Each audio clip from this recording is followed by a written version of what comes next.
The truth of the matter is nothing has changed because the positions that are being occupied by ODM before or subsequent to new nominees being processed to be members of the cabinet, they are the same positions which were occupied by ODM within the AZIMIO coalition.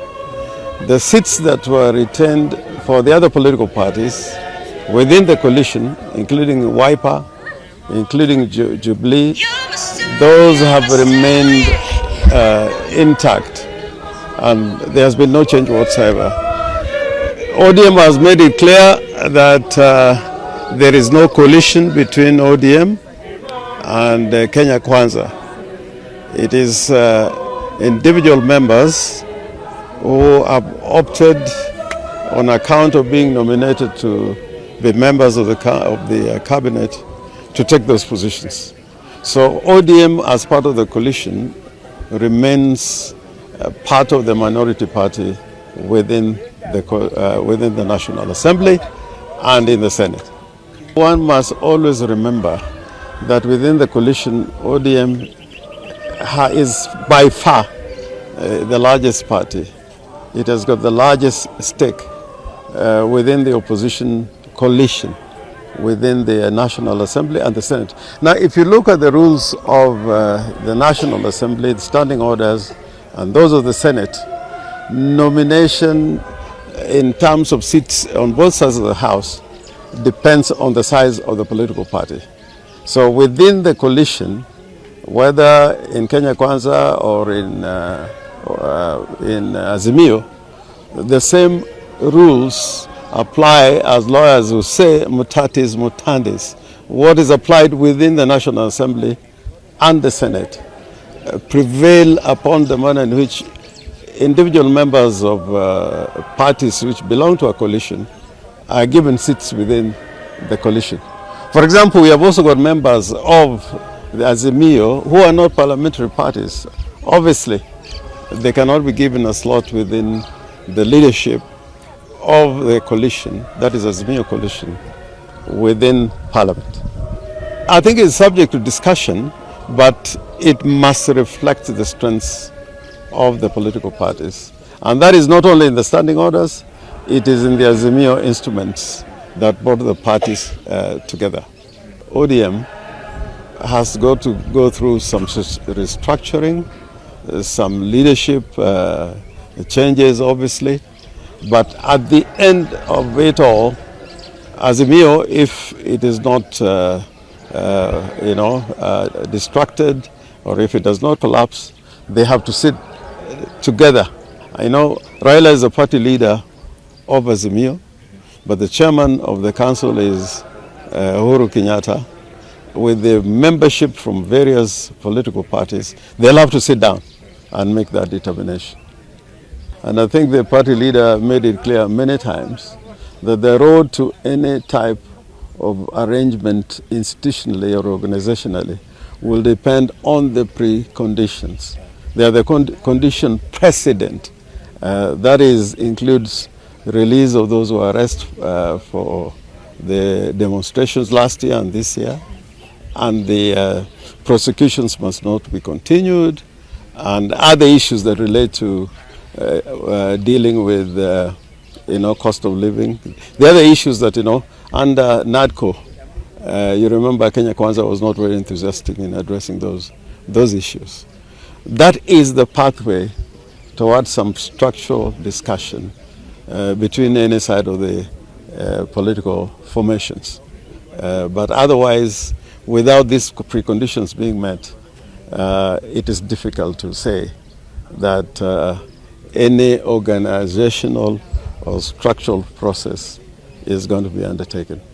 Popularity of governors within their counties, I don't think it was performance-based, but one would not be popular or unpopular if, let's say, the person who is popular is not meeting the demands by the electorate.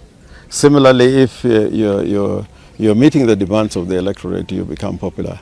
I am happy that in their assessment in terms of the popularity of individual governors, me included, we are at number 5, which is not a bad number out of 47, but our hope is that we'll rise to the top.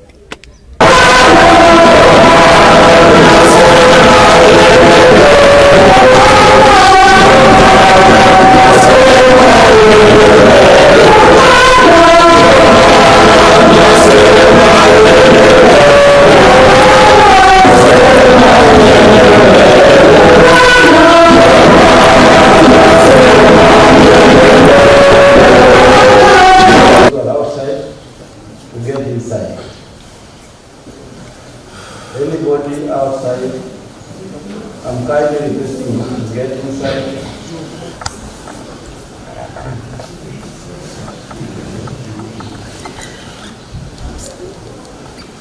Secondly, I would like to see that diary ball.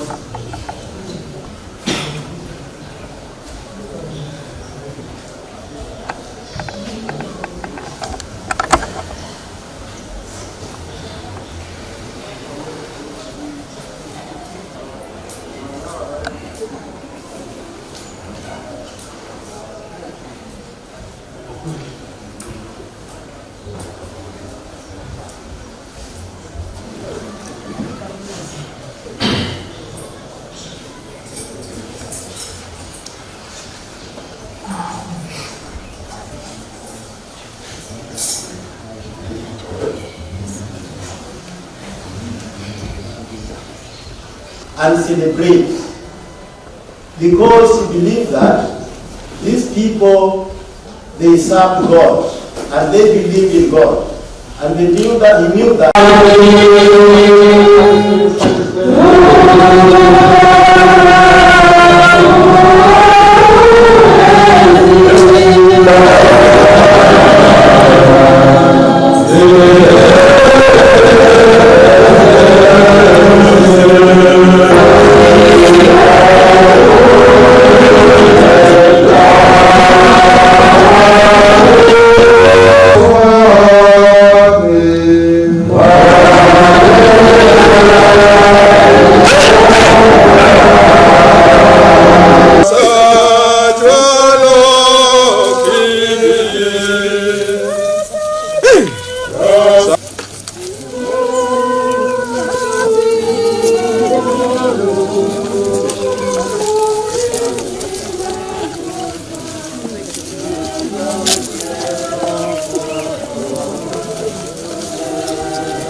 Amen.